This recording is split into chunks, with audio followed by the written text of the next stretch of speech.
ক্ষুধা লাগলে যেমন আগামীকালের জন্য অপেক্ষা না করে ভাত খেয়ে থাকো, তেমনি আগামীকালের জন্য অপেক্ষা না করো, বই পড়তে থাকো। নমস্কার, আমি সঞ্জয় কুমার মজুমদার, সহকারী অধ্যাপক, অর্থনীতি বিভাগ, Kalkini Syed Abul Hossain college. Dear learners, আশা করি তোমরা সবাই ভালো আছো, আমিও ভালো আছি। আগামীকালের জন্য অপেক্ষা না করে ক্ষুধা লাগলেই যেমন ভাত খেয়ে থাকো, তেমনি আগামীকালের জন্য অপেক্ষা না করে বই পড়া শুরু করো। তোমার যখন প্রচণ্ড ক্ষুধা পায় তখন তুমি কি করো? তোমার যখন প্রচণ্ড ক্ষুধা পায় তুমি কি আগামীকালের জন্য অপেক্ষা করো যে না, এখন আমি ভাত খাবো না, আমি আগামীকাল ভাত খাবো? অপেক্ষা করো? অপেক্ষা করো না। তোমার যখন প্রচণ্ড তৃষ্ণা পায় তুমি কি আগামীকালের জন্য অপেক্ষা করো? আজকে আমি জল খাবো না, এখন আমি জল খাবো না, আগামীকাল আমি জল পান করব। এখন আমি জল পান করব না, আগামীকাল জল পান করব। এমনটা করো? কখনোই করো না। তুমি যদি অসুস্থ হয়ে পড়ো তুমি কি ডাক্তারের জন্য আগামীকালের অপেক্ষা করো যে আজকে আমি ডাক্তার দেখাবো না, আজকে আমি ওষুধ খাবো না, আমি আগামীকাল ডাক্তার দেখাবো? আগামীকালের জন্য কি অপেক্ষা করো? আগামীকালের জন্য অপেক্ষা করো না। তাহলে তোমার ক্ষুধা লাগলে যেমন তুমি আগামীকালের জন্য অপেক্ষা করো না, তুমি প্রচণ্ড তৃষ্ণা লাগলে যেমন জল পান করার জন্য আগামীকালের অপেক্ষা করো না, তুমি যদি অসুস্থ হয়ে পড়ো তাহলেও কি ডাক্তার দেখানোর জন্য, ওষুধ খাওয়ার জন্য আগামীকালের অপেক্ষা করো না। কিন্তু তোমাকে যদি বই পড়তে বলা হয় তখন কি করো? আগামীকালের জন্য অপেক্ষা করো।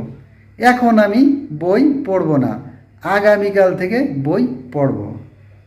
তাহলে তুমি নিজেই নিজেকে প্রশ্ন করে দেখো, তুমি কি এটা ঠিক করছো? এটা কখনোই তোমার ঠিক কাজ হচ্ছে না। আগামীকালের সঙ্গে কি তুমি কখনো দেখা পেয়েছো? নিজেকে প্রশ্ন করে দেখো যে আগামীকালের সঙ্গে কি কখনো তোমার সাক্ষাৎ হয়েছে? তাহলে কেন তুমি এই পড়ালেখার ক্ষেত্রে আগামীকালের জন্য অপেক্ষা করো? তুমি যেমন ক্ষুধা লাগলে তখনই খেয়ে নিচ্ছ, সাথে সাথেই খাবার খেয়ে নিচ্ছ, তৃষ্ণা পেলে সাথে সাথেই জল পান করছো, তাহলে বই পড়ার সময় তোমাকে এরকম করতে হবে। আগামীকালের জন্য অপেক্ষা না করে তখনই বই পড়তে হবে। হিন্দিতে একটা কথা আছে, কালকার এসো আজকার, আজকার এসো আবিকার। অর্থাৎ যে কাজটা সময় তুমি কালকে করতে চাচ্ছ সেই কাজটা তোমাকে আজকেই করতে হবে, আর যে কাজটা তুমি আজকে করতে চাচ্ছ সেই কাজটা তোমাকে এখনই শুরু করতে হবে। এভাবে যদি তুমি যেমন প্রত্যেক দিন খাবার খাও, জল পান করো, পড়ালেখাটাও যদি তুমি এভাবে প্রতিদিনেরটা প্রতিদিন করো, খাবার যেমন 3 বার খাবার খাচ্ছ, প্রতিদিন তুমি এরকম যদি 3 বেলা মনোযোগ দিয়ে পড়াশোনা করো তাহলে কিন্তু তুমি অবশ্যই ভালো রেজাল্ট করতে পারবে, জীবনে সফল হতে পারবে। তাই তোমাকে কি করতে হবে? প্রতিদিনের পড়াটা প্রতিদিন তোমাকে পড়তে হবে, আর কখনোই আগামীকালের জন্য তুমি অপেক্ষা করবে না।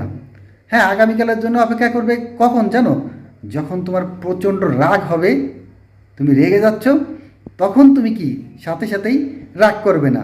ক্ষুধা লাগলে যেমন সাথে সাথেই খাবার খাও, তৃষ্ণা পেলেই যেমন পানি পান করো সাথে সাথেই, রাগ হলেই সাথে সাথে এই কাজটা করা যাবে না, রাগ দেখানো যাবে না। রাগের ক্ষেত্রে তুমি বলবে আমি আগামীকাল রাগ করব, আজকে রাগ করব না, আগামীকাল রাগ করব। তাহলে দেখবে তোমার রাগ কন্ট্রোলে থাকবে। তোমার রাগ যদি কন্ট্রোলে থাকে তাহলে তোমার মনটাও ভালো থাকবে। তাই তুমি কি করবে?